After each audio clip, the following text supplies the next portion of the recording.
আসসালামু আলাইকুম। BDM news 24 চ্যানেলে রাজনৈতিক সংবাদে আপনাদের স্বাগতম। সাথে আছি আমি ওমর ফারুক। শুরুতেই জানিয়ে দেব আজকের গুরুত্বপূর্ণ আপডেট রাজনৈতিক সংবাদগুলির শিরোনাম। প্রথমে জানাবো আজকে দেশে ফিরছেন শেখ হাসিনা। এরপর জানাবো নির্বাচনের ফলাফল যাই হোক মেনে নেওয়ার আহ্বান প্রধান উপদেষ্টার। এখন জানাবো ভারত ও চীনের সাথে সম্পর্কের ব্যাপারে যা বললেন তারেক রহমান। তারপর জানাবো ভোটের ছুটিতে বাস ট্রেন লঞ্চে উপচে পড়া ভিড়। এরপর জানবেন আওয়ামী লীগের নিরপরাধ নেতাকর্মীদের প্রতি উদার হওয়ার আহ্বান আলালের। তারপর জানবেন ভোটে না থেকেও যেভাবে ভোটে থাকবে আওয়ামী লীগ। সর্বশেষ জানাবো আওয়ামী লীগ ও জাতীয় পার্টির ভোটাররা কি করবেন।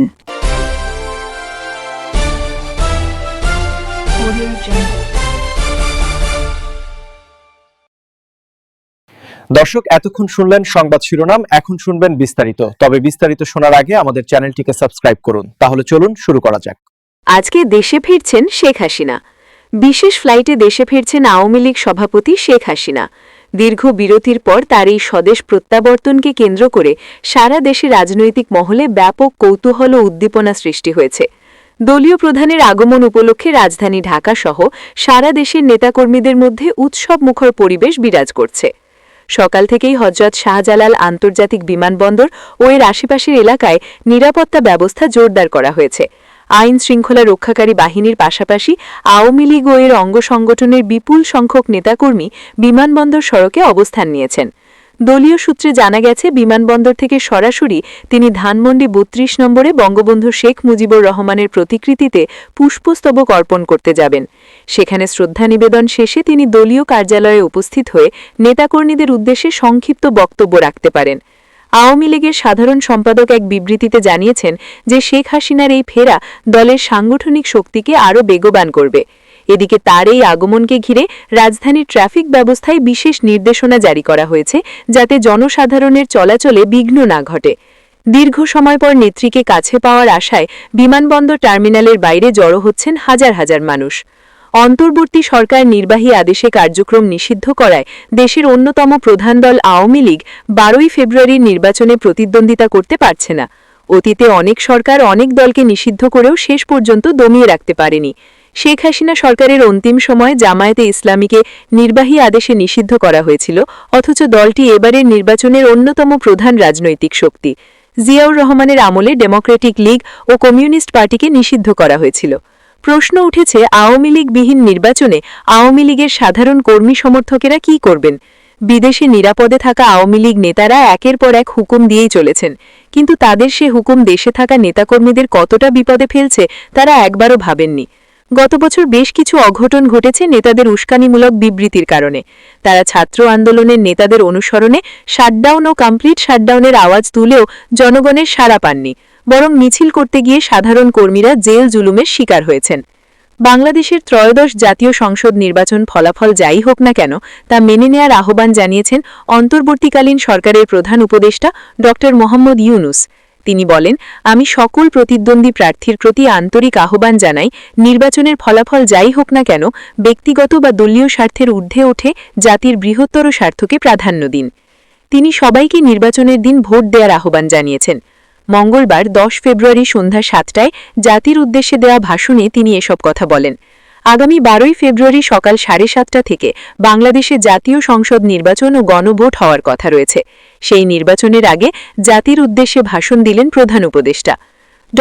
ইউনুস বলেন, এই নির্বাচনের মাধ্যমে আমরা শুধু জনপ্রতিনিধি নির্বাচন করছি না, একই সাথে আমরা সিদ্ধান্ত নিচ্ছি বাংলাদেশ কোন পথে এগোবে। আমরা কি একটি বৈষম্যহীন, ন্যায়ভিত্তিক ও জবাবদিহিমূলক রাষ্ট্র গড়তে পারব, নাকি আবারও পুরনো ক্ষমতাকেন্দ্রিক ও অনিয়ন্ত্রিত বৃত্তে ফিরে যাব? এই প্রশ্নের উত্তর দেবে গণভোট। প্রধান উপদেষ্টা জানান, নির্বাচন অবাধ, সুষ্ঠু, নিরপেক্ষ ও শান্তিপূর্ণ করতে সরকার সর্বোচ্চ প্রস্তুতি গ্রহণ করেছে। রেকর্ড সংখ্যক আইন শৃঙ্খলা রক্ষাকারী বাহিনীর সদস্যের পাশাপাশি ম্যাজিস্ট্রেসি ক্ষমতাসম্পন্ন সশস্ত্র বাহিনীর সদস্যদেরও ব্যাপকভাবে দায়িত্বে রাখা হয়েছে, যাতে যে কোনো ধরনের বিশৃঙ্খলা বা সহিংসতা দ্রুত ও কঠোরভাবে প্রতিহত করা যায়। অনেক কেন্দ্রে সিসি ক্যামেরাও স্থাপন করা হয়েছে। জুলাই সনদের প্রসঙ্গ তুলে ধরে তিনি বলেন, দীর্ঘ 9 মাস 30টিরও বেশি রাজনৈতিক দলের সাথে আলোচনা করে জুলাই জাতীয় সনদ তৈরি করা হয়েছে। এই সনদের মাধ্যমে আমরা সংস্কার সমূহ বাস্তবায়নের অঙ্গীকার করেছি। তবে রাজনৈতিক স্থিতিশীলতা, বিশ্বাসযোগ্য ও অংশগ্রহণমূলক নির্বাচন, শাসন ব্যবস্থায় জবাবদিহিতা, অর্থনৈতিক পুনর্গঠন এবং সমাজের সম অধিকার নিশ্চিতকরণ এসবের সফল বাস্তবায়ন এককভাবে রাষ্ট্রযন্ত্রের মাধ্যমে সম্ভব নয়। এর জন্য সবচেয়ে বেশি প্রয়োজন জনগণের সক্রিয় অংশগ্রহণ ও মতামত, বলেন তিনি। প্রধান উপদেষ্টা বলেন, এখন নতুন করে অপপ্রচার চালানো হচ্ছে যে বর্তমান অন্তর্বর্তী সরকার নাকি নির্বাচিত জনপ্রতিনিধিদের কাছে দায়িত্ব হস্তান্তর করবে না। এটি সম্পূর্ণ ভিত্তিহীন ও পরিকল্পিত অপপ্রচার, যার একমাত্র উদ্দেশ্য হল আমাদের গণতান্ত্রিক উত্তরণে বিঘ্ন সৃষ্টি করা।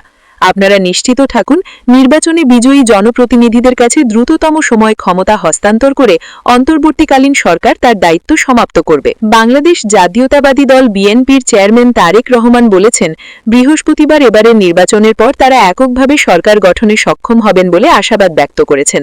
জার্মান গণমাধ্যম ডয়চে ভেলেকে দেওয়া একান্ত সাক্ষাৎকারে তিনি এই আশাবাদ ব্যক্ত করেন। মঙ্গলবার 10 ফেব্রুয়ারি প্রকাশিত ওই সাক্ষাৎকারে তিনি নারীর ক্ষমতায়ন, প্রতিবেশী দেশগুলির সাথে সম্পর্ক এবং গুম খুনের বিচার নিয়েও কথা বলেছেন। 17 বছরের নির্বাসন শেষে দেশে ফিরে মায়ের মৃত্যু ও নির্বাচনী প্রস্তুতি দুটোর সামঞ্জস্য রাখাই তার জন্য সবচেয়ে বড় চ্যালেঞ্জ বলে জানান তারেক। ডয়চে ভেলের প্রশ্ন ও তারেক রহমানের জবাব নিচে তুলে ধরা হলো। প্রশ্ন: জনাব তারেক রহমান, জার্মানির ডয়চে ভেলে থেকে আপনাকে স্বাগত জানাচ্ছি। 12 ফেব্রুয়ারি বাংলাদেশের নির্বাচন ও গণভোট, তো এই নির্বাচন কতটা সুষ্ঠু হবে বলে আপনি আশাবাদী?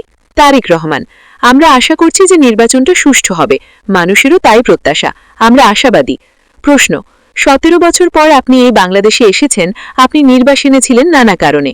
এই 17 বছর পর আসার পরে আপনার দল গোছানো, নির্বাচনের জন্য প্রস্তুতি নেয়ার ক্ষেত্রে আপনার কাছে সবচেয়ে বড় চ্যালেঞ্জ কোনটা ছিল? তারেক রহমান: চ্যালেঞ্জটা হয়তো কিছুটা খুব সম্ভবত আমারই ছিল। এত বছর পরে এসেছি, আসার পরে মানুষের চোখে মুখে একটা প্রত্যাশা দেখেছি, এটা হলো রাজনৈতিক দিক। অন্যদিকে আসার 5 দিন পরেই আম্মা মারা গেলেন। উনি অসুস্থ ছিলেন অনেক দিন ধরে। স্বাভাবিকভাবে এটাও একটা খুব কষ্টকর বিষয় আমাদের সবার জন্য। আমরা পরিবার যে একসাথে বসে নিজেদের কষ্টটা ভাগ করে নেব, সেই সুযোগটা বা সময়টা হয়নি, কারণ আমরা একদম নির্বাচনের ডামাডোলের ভেতরে। একদিকে নির্বাচনী ডামাডোল, অন্যদিকে ব্যক্তিগত বিষয়টা, দুটোর সামঞ্জস্য রেখে এগিয়ে নিয়ে যাওয়াটাই আসলে আমার কাছে সবচেয়ে বড় চ্যালেঞ্জ ছিল। আমি ব্যক্তিগতভাবে মনে করি যে হয়তো এই চ্যালেঞ্জটা মোটামুটিভাবে মোকাবেলা করতে সক্ষম হয়েছি আমি। প্রশ্ন: এবার তো অনেক ভোটার যারা হচ্ছেন তরুণ এবং প্রথমবারের মতো ভোট দিতে যাচ্ছেন। গত 3টি নির্বাচন বিতর্কিত নির্বাচন, আপনি জানেন, ফলে মানুষের মধ্যে একটা বাড়তি আগ্রহ রয়েছে। তরুণদেরকে আগ্রহী করতে বা তরুণদের কাছে পৌঁছতে আপনার দলের পক্ষ থেকে কি আলাদা করে বা বিশেষ করে কি কিছু করা হয়েছে, যেটাতে তরুণরা একটু আকৃষ্ট হতে পারে? দেখুন, আপনি যদি আমাদের ম্যানিফেস্টোটা দেখে থাকেন, যেটা আমরা কয়েকদিন আগে জাতির সামনে উপস্থাপন করেছি, সেখানে কিন্তু আমরা সমাজের তরুণদের জন্য, একইভাবে এখানে বয়স্ক যারা আছেন তাদের জন্য, একই সাথে বাংলাদেশের জনগোষ্ঠীর অর্ধেক যে নারী, তাদের ক্ষমতায়নের জন্য আমরা পরিকল্পনা রেখেছি, কর্মসূচি রেখেছি। বিশেষ করে শুধু তরুণদের জন্য না, সকলের জন্য, কারণ দেশটা গড়তে হবে সকলকে নিয়ে। জুলাই গণ অভ্যুত্থানের পর শেখ হাসিনা সরকারের পতন ঘটে এবং তারপর থেকে বাংলাদেশ এবং ভারতের মধ্যে সম্পর্ক ক্রমশ অবনতি হচ্ছে বলে স্পেশালিস্টরা মত দিয়েছেন। এই যে সম্পর্ক, এবং অতীতে দেখা গেছে যে গত 1 দশকে অনেকে মনে করেন যে ভারতের সাথে বিএনপির একটা দূরত্ব রয়ে গেছে এবং সেই দূরত্বটা ঘোচানো যায়নি। ভবিষ্যতে ভারতের সাথে সম্পর্কের ক্ষেত্রে আপনার অবস্থান কি হবে? তারেক রহমান: দেখুন, আপনি যেটা বললেন যে দেখা গেছে যে বিএনপির সাথে তাদের একটা দূরত্ব আছে, অবশ্যই আমরা যদি দেখি যে এমন কোনো চুক্তি হচ্ছে যেটা বাংলাদেশের মানুষের স্বার্থের পরিপন্থী, বাংলাদেশের স্বার্থের পরিপন্থী, সেটা যে কোনো দেশের সাথেই হোক না কেন, তাদের সাথে স্বাভাবিকভাবেই দূরত্ব হবে। কারণ আমি তো প্রতিনিধিত্ব করি আমার দেশের মানুষকে। কাজেই যে কোনো 2 দেশের মধ্যে যদি কোনো চুক্তি হয় যেটা আমার দেশের স্বার্থের সাথে যাবে না, সেক্ষেত্রে যে কারোর সাথেই আমাদের এরকম দূরত্ব হতে পারে। ত্রয়োদশ জাতীয় সংসদ নির্বাচন ও গণভোট সামনে রেখে নিজ নিজ এলাকায় যেতে ঢাকা ছাড়ছেন হাজার হাজার মানুষ। বাস, ট্রেন ও লঞ্চে ঈদের ছুটির মতো মানুষের চাপ দেখা গেছে। অনেকেই আসন না পেয়ে ট্রেনের ছাদে উঠে পড়েন। মানুষের উপচে পড়া ভিড়ে যানজটও তৈরি হয়েছে। বিকেলে কমলাপুর রেল স্টেশন থেকে ট্রেনে ওঠেন মুস্তাফিজুর রহমান। তিনি বললেন, অনেক মানুষ উৎসবমুখর পরিবেশে নিজ এলাকায় ভোট দিতে যাচ্ছেন। আমি অনেক কষ্ট করে ট্রেনে উঠতে পেরেছি, কিন্তু এখনো অনেকে দাঁড়িয়ে আছেন, তারা উঠতে পারছেন না। জীবনে প্রথমবার ভোট দিতে গ্রামের বাড়ি ময়মনসিংহে যাচ্ছেন রুমান হাসান। তিনি বললেন, সরকারের এই দিকে বিশেষ দৃষ্টি দেওয়া উচিত ছিল। প্রতিটি দিনের জন্য আলাদা আলাদা বিশেষ ট্রেনের ব্যবস্থা করলে মানুষকে এত ভোগান্তি পোহাতে হতো না। এখনও একদিন রয়েছে, সরকারের উচিত দ্রুত এ বিষয়ে ব্যবস্থা নেওয়া। আজ গাজীপুরে টঙ্গী স্টেশনে যাত্রীর চাপ ছিল সাধারণ দিনের চেয়ে কয়েক গুণ বেশি। আওয়ামী লীগের নিরপরাধ নেতাকর্মীদের প্রতি উদার হওয়ার আহ্বান জানিয়েছেন বিএনপির চেয়ারম্যানের উপদেষ্টা সৈয়দ মোয়াজ্জেম হোসেন আলাল। রবিবার 10 ফেব্রুয়ারি সন্ধ্যায় কুমিল্লা আদর্শ সদর উপজেলার কালীরবাজার পাবলিক উচ্চ বিদ্যালয় মাঠে আয়োজিত নির্বাচনী সমাবেশে প্রধান অতিথির বক্তব্যে আলাল বলেন, তাদের মধ্যেও অনেক ভালো মানুষ আছেন, থাকাই স্বাভাবিক। সবাই তো অপরাধের সঙ্গে যুক্ত না। আমার মনে হয় যারা ওই রাজনৈতিক দলটির সঙ্গে যুক্ত ছিলেন কিন্তু কোনো সুনির্দিষ্ট অপরাধে গণবিরোধী কর্মকাণ্ডে জড়িত না, তাদের ব্যাপারে আমাদের নেতাকর্মীরা যেন আগ্রাসী না হন, বরং তাদের ব্যাপারে যেন আমাদের নেতাকর্মীরা উদার মনোভাব পোষণ করেন। এই বাংলাদেশে থাকার অধিকার সবার আছে, রাজনীতি করার অধিকারও সবার আছে। গণতন্ত্রের সৌন্দর্য হচ্ছে বহু মতকে একসঙ্গে বিকশিত হতে দেওয়া।